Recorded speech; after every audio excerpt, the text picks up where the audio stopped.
Hi there. Thank you very much for playing The Beginner's Guide. My name is Davy Reedon. I wrote The Stanley Parable. These are the first moments of The Beginner's Guide, a game released in 2015 by, as he mentions, Davy Reedon, the creator of The Stanley Parable. Davy goes on. He says he's going to show you a series of games created by his friend Coda, who he hasn't spoken to in years. Games that weren't made to be seen by anyone, but that Davy thinks are uniquely meaningful. And, importantly, he thinks that these games provide a window into who Coda was as a person. Of course, you'll need his commentary, his inside perspective to truly understand them. Davy is wrong, in the end. He's been making assumptions, selectively choosing what to notice, and projecting his own feelings onto Coda. And in the last level... I'm the reason that you stopped making games, aren't I? It's because of what I did. I poisoned it for you. The Beginner's Guide is a commentary on the practice of analyzing stories itself. It's a cautionary tale about trying to know an author through their work, the failure of searching for an ultimate meaning of a text, and the way that our biases and emotions infect the way we think. How much should our understanding of a work be influenced by what we know about the author? How much can we learn about an author based on their work? Where do we draw the line? You've probably heard the term death of the author before. The term comes from a 1967 essay written by literary theorist Roland, Barthes, where he argues against the idea that an author owns the meaning of their work, a secret ultimate meaning that must be deciphered by critics. He says that to give a text an author is to impose a limit on that text. The extremely influential New Criticism movement had emerged some years prior with some similar ideas. It introduced a more systematic, scientific form of literary criticism, focusing on a work's own merits as a self-contained entity. The Beginner's Guide is less interested in these academic justifications for separating the art from the artist, and more interested in emotional ones. How does it feel when the artist and the art are conflated? As you play through The Beginner's Guide, it becomes increasingly clear that Davy is constructing a certain narrative. The scheme full of little notes conveys Coda's loneliness. The procession of games featuring the same prison show Coda's obsessive personality. Every game is not just a work of art to be analyzed on its own, but a window into Coda's soul, a soul that Davy thinks was deeply troubled. But for every game element that Davy sells as the keystone to understanding Coda, there's another that he totally ignores. The labyrinth in the second game, this recurring symbol that appears again and again, the strange voices that can be heard in this spot. Anything that doesn't fit into the narrative is discarded.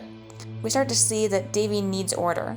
He needs to be able to solve these games to decipher the ultimate meaning. But... Was I a failure for not understanding this game? I mean, I don't know why I would be. It's not like everything needs to have a solution, but I feel it somehow. I feel like I failed, and I don't understand why. The last of Coda's games, The Tower, contains a message. Dear Davy, thank you for your interest in my games. I need to ask you not to speak to me anymore. I wonder at times whether you think I'm making these games for you.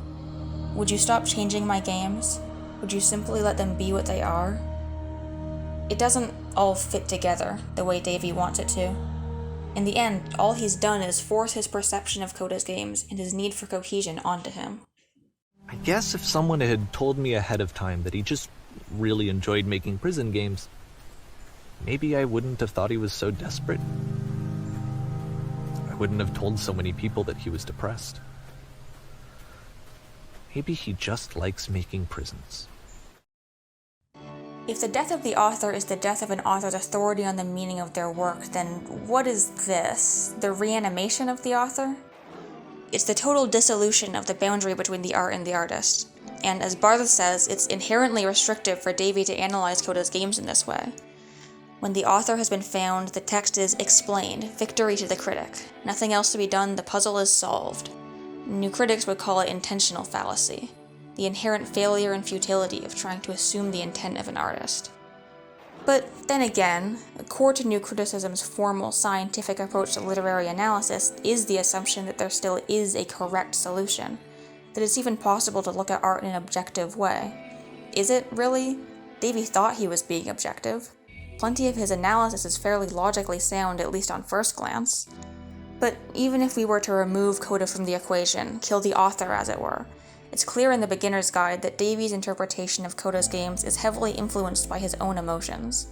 The critic is not a blank slate free from bias.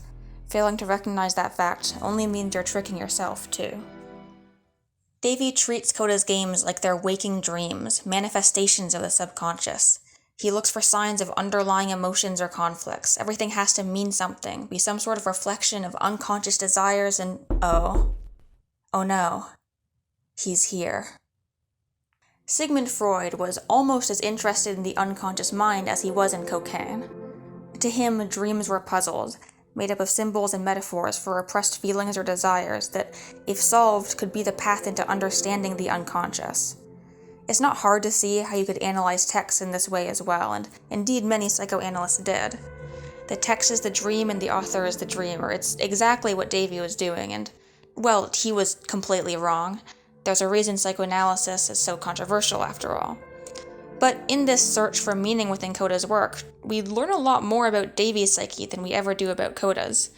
How drawn in he is by the idea that he could know someone through their work, how he sees loneliness in all of Coda's games. The fact that you think I am frustrated or broken says more about you than about me, Coda tells him. Some later psychoanalysts shifted their focus away from the author and onto the reader. What does what you see in a piece of art tell you about yourself? The birth of the reader must be at the cost of the death of the author.